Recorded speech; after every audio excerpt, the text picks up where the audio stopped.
Zihao, a freshman, moved into the number 7 men dormitory building, specifically room 307, known as the ghost room. He didn't have much stuff, so he quickly unpacked, connected his computer, and lay contentedly on his bed. He was the only one living in the room, not because the school gave him special treatment, but because no one wanted to live there. Last semester, several students were murdered in this room. Their bodies not discovered for a long time. The incident caused a huge stir on campus, and many people knew about it. Therefore, many students preferred to squeeze into other dorms rather than live in this one. But this didn't affect Feng Zihao at all, because he never believed in ghosts or spirits. The fact that his classmates didn't live there suited him perfectly. He disliked crowds and didn't like being close to his classmates. His only hobbies were chatting online and browsing the internet. So, although he didn't have many friends in real life, he had quite a few online friends he got along with. Since classes hadn't officially started yet, Feng Zihao spent the entire day in his dorm room. Aside from going to the cafeteria for meals and to the toilet, he mostly slept in his room to conserve energy for his nighttime internet session. When he woke up, Feng Zihao found the dorm lights were already on. Looking at the clock, he realized he'd missed dinner. It was almost 7 p.m.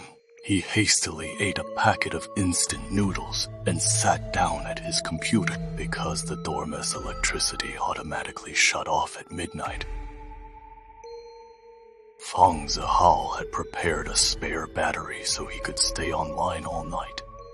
Since none of his friends were online on QQ, he decided to browse the internet and listen to some music. But before he'd even finished an MP3, Feng Zihao had to take off his headphones and open it. No one there. Feng Zihao was startled. He looked around. There was indeed no one at the door. He shrugged. It seemed he should use headphones less often.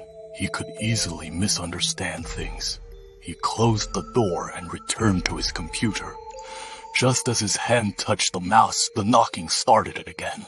Feng Zihao shifted, about to stand up but quickly sat back down.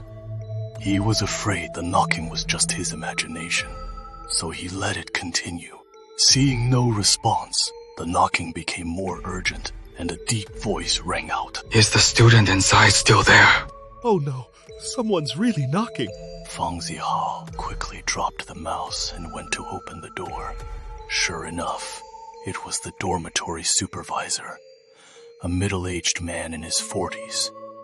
Seeing the door open, he looked Feng Zihao up and down. Are you all right?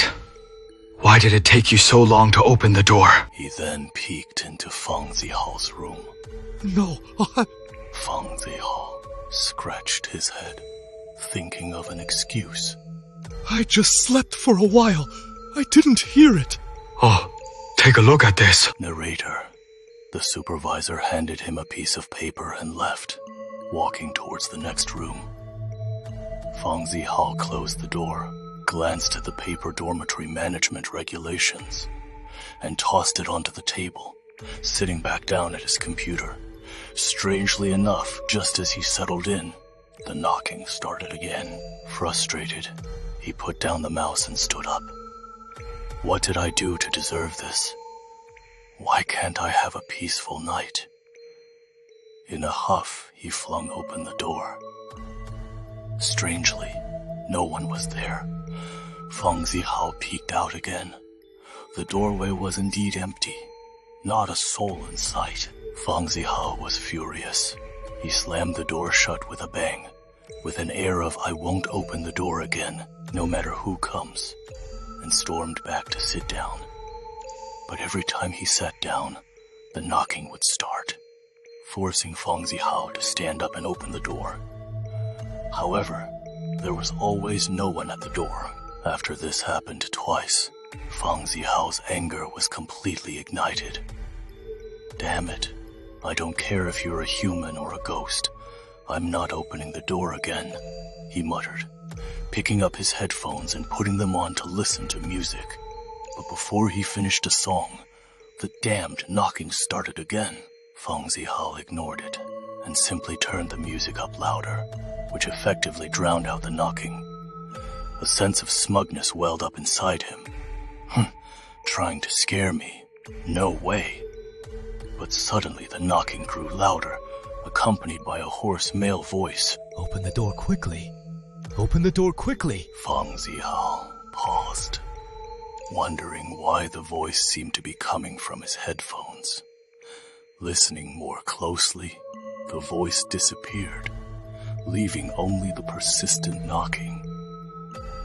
He stubbornly refused to open the door.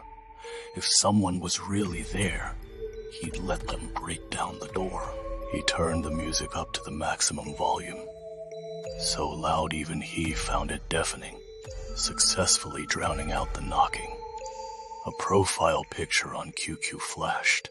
Fang Zihao looked at the name, King of Death, and scoffed. How vulgar.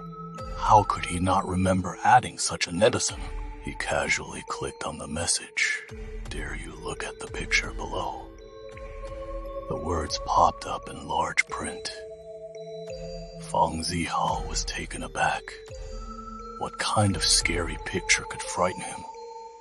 Anyway, he was bored, so he decided to see what the picture was. He casually accepted the message and started clicking on the pictures one by one. Why was it a photo? It looked like it was taken in the dorm room, showing a boy sitting in front of a computer surfing the internet. Opening the second photo, Fang Zihao froze. It was the same dorm room. The boy was standing in the doorway, and there was another person standing there too. Or rather, a ghost. The person's face was covered in blood, and one eyeball had fallen. The ghost was grinning at the boy, its mouth agape. Since only the boy's back was visible, his expression was obscured. Fang Zihao narrowed his eyes, finding the back view strangely familiar. He wondered which classmate had played a prank and taken this photo. Without hesitation, he clicked on the third photo. In this one, the boy had closed the door and turned to walk back inside. The ghost followed, standing behind him. But when Fang Zihao saw the person's face, he froze, as if struck by lightning. His hands began to tremble uncontrollably. The boy in the photo was himself. He suddenly felt someone enter from behind. Telling himself it was a hallucination, he inexplicably clicked on the fourth photo. Instantly, he felt all the blood rush to his head. In the fourth photo, he was sitting in front of a computer, surfing the internet, and the ghost was already standing behind him, raising its hand to pat his shoulder. Fang Zihao could clearly feel the person's breath on his neck. He, who had never believed in ghosts, began to feel fear. His nerves were taut, and the hairs on his body stood on end. He felt his face begin to tingle, and his breathing became rapid. Just as he slowly turned around, the hand behind him slammed down on his shoulder. Fang Zihao was so terrified that he screamed and collapsed in front of the computer. The screen flickered and then went black. Several classmates standing behind him were stunned and at a loss. The school doctor arrived quickly. After examining him, the doctor said gravely, "He is dead." The classmates who brought the doctor were shocked and started talking all at once. We came to borrow water, but he wouldn't answer the door when we knocked. We were worried something might have happened to him, so we told the administrator. He opened the door with a key, and he was just surfing the internet. I just tapped him lightly. How could he be dead?